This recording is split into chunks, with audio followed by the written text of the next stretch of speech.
Hello, welcome back to Learnino. So, ഇന്നത്തെ നമ്മുടെ വീഡിയോയില് നമ്മളിപ്പോ ഈ ഫസ്റ്റ് ഫേസ് അലോട്ട്മെന്റില് സ്റ്റേറ്റ് മെറിറ്റ് ഫൈനൽ റാങ്ക്സ് എത്രയാണ് വന്നിരിക്കുന്നതെന്നാണ് നോക്കുന്നത്. അത് ഗവൺമെന്റ് കോളേജിലും കോസ്റ്റ് ഷെയറിംഗ് കോളേജിലും പ്രൈവറ്റ് സെൽഫ് ഫിനാൻസിങ് കോളേജിലും എത്ര റാങ്ക് വരെയാണ് സ്റ്റേറ്റ് മെറിറ്റിൽ പോയിട്ടുള്ളത്. ഇത് എന്തിനാ അറിയുന്നതെന്ന് വെച്ച് കഴിഞ്ഞാൽ നമുക്ക് ഇനി സെക്കൻഡ് ഫേസിൽ പാർട്ടിസിപ്പേറ്റ് ചെയ്യാൻ താല്പര്യമുള്ളവർക്ക് നമുക്ക് സാധ്യതയുണ്ടോ ഈ പറഞ്ഞ ഓരോ കോളേജിലും. ഒരു പക്ഷേ നമ്മൾ ചിലപ്പോൾ ഇപ്പൊ പ്രൈവറ്റ് സെൽഫ് ഫിനാൻസിങ് കിട്ടിയിട്ടുണ്ടാവും, കോസ്റ്റ് ഷെയറിംഗ് കോളേജും ഗവൺമെന്റ് കോളേജും ഒക്കെ ഹയർ ഓപ്ഷൻസ് വെച്ചവരുണ്ടാവും. അപ്പൊ അവർക്ക് അവിടെ സാധ്യതയുണ്ടോ ഇല്ലയോ എന്ന് നോക്കിയിട്ട് അങ്ങോട്ട് ഓപ്ഷൻസ് കൊടുക്കാം. ഓക്കെ, ഓപ്ഷൻസ് ഇനി അടുത്തത് റീഅറേഞ്ച് ചെയ്യാനോ അല്ലെങ്കിൽ ഡിലീറ്റ് ചെയ്യാനോ ഒക്കെ നമുക്ക് സെക്കൻഡ് ഫേസിൽ പറ്റുമല്ലോ. അപ്പോൾ അതിനു വേണ്ടി ഒരു പ്രിപ്പറേഷൻ എന്നുള്ള രീതിയിലാണ് നമ്മളിത് ഈ ഒരു വീഡിയോ നമ്മൾ ചെയ്യുന്നത്. പ്രത്യേകം ശ്രദ്ധിക്കുക, ഇനി നമുക്ക് പുതിയ ഓപ്ഷൻസ് കൊടുക്കാൻ പറ്റില്ല. എക്സിസ്റ്റിംഗ് ഓപ്ഷൻസ് മാത്രമാണ് റീഅറേഞ്ച് ചെയ്യാനോ അല്ലെങ്കിൽ ഡിലീറ്റ് ചെയ്യാനോ സാധിക്കുന്നത്. ഓക്കെ, സോ നമ്മൾ ഓരോ ബ്രാഞ്ച് ആയിട്ട് നോക്കുകയാണെന്നുണ്ടെങ്കിൽ ഫസ്റ്റ് ഈ കോളത്തിൽ കൊടുത്തിട്ടുള്ളത് നമ്മുടെ ഗവൺമെന്റ് ആൻഡ് എയ്ഡഡ് കോളേജസ് ആണ്, കോളേജസിലുള്ള റാങ്ക് ആണ്. ദെൻ ഗവൺമെന്റ് കോസ്റ്റ് ഷെയറിംഗ് കോളേജസിൽ വന്നിട്ടുള്ള last rank, private self financing കോളേജിൽ വന്നിട്ടുള്ള last rank.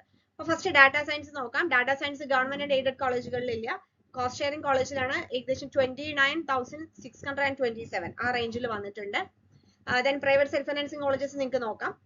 Then applied electronics and instrumentation government ഒരു 10,662 വന്നിട്ടുണ്ട്. അഗ്രികൾച്ചറൽ എഞ്ചിനീയറിംഗ് 11,325 വന്നിട്ടുണ്ട് ഗവൺമെന്റില്. Artificial intelligence and machine learning 5,197 വന്നിട്ടുണ്ട്. പ്രൈവറ്റ് സെൽഫ് ഫിനാൻസിങ് കോളേജസ് ഒപ്പം തന്നെ നോക്കി പോവാട്ടോ. ഞാൻ ഈ ആദ്യത്തെ 2 കോളം മാത്രം മെയിൻ ആയിട്ട് വായിക്കുന്നത്.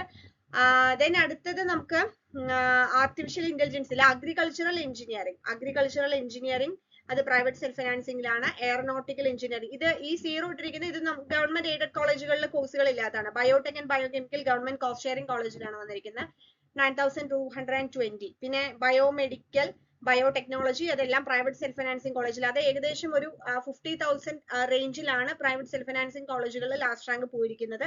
അതിലൊരു ഡിഫറൻസ് ഉള്ളത് computer science engineering and business system മാത്രമാണ്, അതൊരു 30,000 റേഞ്ചിലാണ് വന്നിരിക്കുന്നത്. ഓക്കെ, അപ്പൊ നമുക്ക് ഏകദേശം ഒരു പിക്ചർ കിട്ടിയെന്ന് വിചാരിക്കുന്നു. അടുത്ത സെറ്റ് ഓഫ് കോളേജസ് നമ്മൾ നോക്കുകയാണെങ്കിൽ cyber physical system government aided കോളേജിലുള്ളതാണ്, 7,000 റേഞ്ചിൽ വന്നിട്ടുണ്ട്.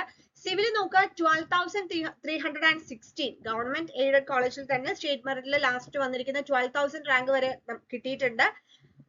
നെക്സ്റ്റ് കമ്പ്യൂട്ടർ സയൻസ് എഞ്ചിനീയറിംഗ് 8,027 വന്നിട്ടുണ്ട്.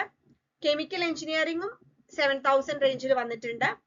നെക്സ്റ്റ് കമ്പ്യൂട്ടർ സയൻസിന്റെ കുറച്ച് സ്പെഷ്യലൈസ്ഡ് ബ്രാഞ്ചസ് ആണ്, like AI, machine learning, data science അങ്ങനെയുള്ള ബ്രാഞ്ചസ് നോക്കിക്കഴിഞ്ഞാൽ ഇത് ഗവൺമെന്റ് കോളേജിൽ 3,588 ആണ് computer science and engineering data science വന്നിരിക്കുന്നത് കേട്ടോ. Computer science and engineering 2,504.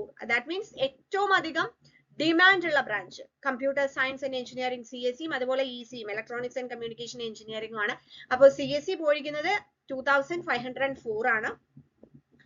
Next നമ്മൾ ഇനി സിവിൽ ആൻഡ് എൻവയോൺമെന്റ് എഞ്ചിനീയറിംഗ് നോക്കുകയാണെങ്കിൽ 21,000 ഗവൺമെന്റിൽ വന്നിട്ടുണ്ട് ആ ഒരു റേഞ്ചിൽ. പിന്നെ ഇനി അടുത്തത് ഡയറി ടെക്നോളജി ആണ്, അതൊരു 20,000 റേഞ്ചിലാണ് വന്നിരിക്കുന്നത്. അപ്പൊ നമുക്ക് ഈ ഗവൺമെന്റ് കോസ്റ്റ് ഷെയറിംഗിൽ നോക്കുകയാണെങ്കിൽ നിങ്ങൾക്ക് ഓരോരോ കോഴ്സുകളിൽ കാണാം. പ്രൈവറ്റ് സെൽഫ് ഫിനാൻസിംഗ് കോളേജിൽ അപ്പൊ ഈ 50,000 ഒക്കെ റാങ്ക് വന്നു കഴിഞ്ഞാൽ അല്ലെങ്കിൽ 50,000 എബവ് റാങ്ക് വന്നു കഴിഞ്ഞാൽ എവിടെയെങ്കിലും കിട്ടാൻ സാധ്യതയുണ്ടോ എന്ന് ചോദിച്ചിട്ട് പലരും മെസ്സേജ് അയക്കുന്നത്. അപ്പൊ ഇത് നിങ്ങൾക്ക് നോക്കിക്കഴിഞ്ഞാൽ തന്നെ മനസ്സിലാവും 50,000 റാങ്ക് റേഞ്ചിലൊക്കെ തന്നെ ഇപ്പൊ ഫസ്റ്റ് അലോട്ട്മെന്റിൽ തന്നെ കിട്ടിയിട്ടുണ്ട്. അപ്പൊ ഷുവർ ആയിട്ടും നിങ്ങൾക്ക് സെക്കൻഡ് അലോട്ട്മെന്റിലും സാധ്യതകൾ ഉണ്ട് എന്നുള്ളത് മനസ്സിലാക്കാം. അടുത്ത സെറ്റിലേക്ക് പോവുകയാണെങ്കിൽ ഇലക്ട്രോണിക്സ് ആൻഡ് കമ്മ്യൂണിക്കേഷൻ, അത് അഡ്വാൻസ്ഡ് കമ്മ്യൂണിക്കേഷൻ ടെക്നോളജി, അതൊരു സ്പെഷ്യൽ ബ്രാഞ്ച് ആണ്. നമ്മൾ ECE അല്ല, ECE വരുന്നേ ഉള്ളൂ. അടുത്തത് ഇലക്ട്രോണിക്സ് ആൻഡ് ബയോമെഡിക്കൽ, അതും ഗവൺമെന്റിൽ വരുന്നില്ല. ഇലക്ട്രോണിക്സ് ആൻഡ് കമ്മ്യൂണിക്കേഷൻ ECE 4,452 ആണ് വന്നിരിക്കുന്നത്. നെക്സ്റ്റ് ഇലക്ട്രിക്കൽ ആൻഡ് ഇലക്ട്രോണിക്സ്, നമ്മൾ ട്രിപ്പിൾ എന്ന് പറയുന്ന ബ്രാഞ്ച് 6,531 ആണ് ഗവൺമെന്റ് ആൻഡ് എയ്ഡഡിൽ വന്നിട്ടുള്ളത്. Electronics and instrumentation private self ഫിനാൻസിംഗിലാണ്. Electrical and computer engineering again 3,598. അതായത് ഇലക്ട്രോണിക്സ് ആൻഡ് കമ്മ്യൂണിക്കേഷനേക്കാൾ കൂടുതൽ ഇലക്ട്രിക്കൽ ആൻഡ് കമ്പ്യൂട്ടർ എഞ്ചിനീയറിംഗ് എന്ന് പറയുന്ന ബ്രാഞ്ച് വന്നിട്ടുണ്ട് എന്നുള്ളതാണ് നമുക്ക് ഇതിന്ന് മനസ്സിലാക്കേണ്ട ഒരു കാര്യം. നെക്സ്റ്റ് ഇനി നമ്മൾ മെയിൻ ആയിട്ട് നോക്കേണ്ടത് ബാക്കിയെല്ലാം electronics and computer science related ആയിട്ടുള്ള തുടങ്ങിയിട്ടുള്ള പുതിയ പുതിയ ബ്രാഞ്ചുകളൊക്കെയാണ്. നെക്സ്റ്റ് FTIT ഫുഡ് ടെക്നോളജി 18,000 ആ ഒരു റേഞ്ചിൽ വന്നിട്ടുണ്ട്. അടുത്തത് ഇൻസ്ട്രുമെന്റേഷൻ ആൻഡ് കൺട്രോൾ എഞ്ചിനീയറിംഗ് 12,085 വന്നിട്ടുണ്ട്. നെക്സ്റ്റ് ഇൻഡസ്ട്രിയൽ എഞ്ചിനീയറിംഗ് 6516 വന്നിട്ടുണ്ട്. ഇൻഫർമേഷൻ ടെക്നോളജി 8754 വന്നിട്ടുണ്ട്. മെക്കാനിക്കൽ എഞ്ചിനീയറിംഗ് 11033 ആണ് വന്നിരിക്കുന്നത്. നേരത്തെ സിവിൽ നമ്മൾ ഏകദേശം ഒരു 12ന്റെ ആ ഒരു റേഞ്ചിലാണ് കണ്ടത്. മെക്കാനിക്കൽ വന്നിരിക്കുന്നത് 11000 ആണ്. പിന്നെ പ്രൊഡക്ഷൻ എഞ്ചിനീയറിംഗ് 12686. അതായത് 10,000 എബോവ് ഒക്കെ റാങ്ക് വന്നവർക്കും ഈ പറഞ്ഞതുപോലെ ഫസ്റ്റ് ഫേസ് അലോട്ട്മെന്റിൽ ഗവൺമെന്റ് എയ്ഡഡ് കിട്ടിയിട്ടുണ്ടെന്നാണ് മനസ്സിലാക്കേണ്ടത്.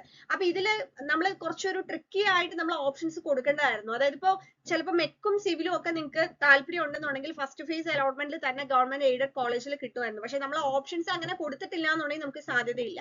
ഇപ്പോൾ 10,000 എബവ് റാങ്ക് വന്നാൽ പോലും ഈ പറഞ്ഞ പോലെ ഒരു 10 to 12-നുള്ളിലൊക്കെ നമുക്ക് ഫസ്റ്റ് ഫേസിൽ തന്നെ വന്നിട്ടുണ്ട്. അപ്പൊ ഇനി സെക്കൻഡ് ഫേസിൽ നിങ്ങൾ ഓപ്ഷൻസ് കൊടുത്തവരാണെന്നുണ്ടെങ്കിൽ നിങ്ങൾ ഒന്ന് ഈ ഒരു ലാസ്റ്റ് റാങ്ക് ഡീറ്റെയിൽസ് കൂടെ മനസ്സിലാക്കി വേണം നിങ്ങളുടെ ഹയർ ഓപ്ഷൻസിനെ നിങ്ങൾ റീഅറേഞ്ച് ചെയ്യാനോ ഡിലീറ്റ് ചെയ്യാനോ. ഓക്കെ, ഇനി നമുക്ക് റോബോട്ടിക്സ് ആൻഡ് AI 6083 വന്നിട്ടുണ്ട്. അപ്പൊ ഇത്രയാണ് നമ്മുടെ മെയിൻ ആയിട്ടുള്ള എഞ്ചിനീയറിംഗിന്റെ ഡീറ്റെയിൽസ്. പിന്നെ ഫാർമസിയുടെ നോക്കുകയാണെങ്കിൽ ഗവൺമെന്റില് 1267 വരെയാണ് ഗവൺമെന്റ് എയ്ഡഡിൽ വന്നിരിക്കുന്നത്. പ്രൈവറ്റ് സെൽഫ് ഫിനാൻസിംഗില് 20,691 ആണ് വന്നിരിക്കുന്നത്. ഓക്കെ, അപ്പൊ ഇത്രയാണ് നമുക്ക് നമ്മുടെ ഫസ്റ്റ് ഫേസ് അലോട്ട്മെന്റ് ലാസ്റ്റ് റാങ്ക് ഡീറ്റെയിൽസ്. ഇതിനനുസരിച്ച് സെക്കൻഡ് ഫേസ് അലോട്ട്മെന്റിൽ പാർട്ടിസിപ്പേറ്റ് ചെയ്യണം എന്നുള്ളവർക്ക് ട്രെൻഡ് മനസ്സിലാക്കി നിങ്ങളുടെ ഓപ്ഷൻസിനെ റീഅറേഞ്ച് ചെയ്യാനോ ഡിലീറ്റ് ചെയ്യാനോ സാധിക്കും. അപ്പൊ അതിനനുസരിച്ച് കൊടുക്കുക. Thank you.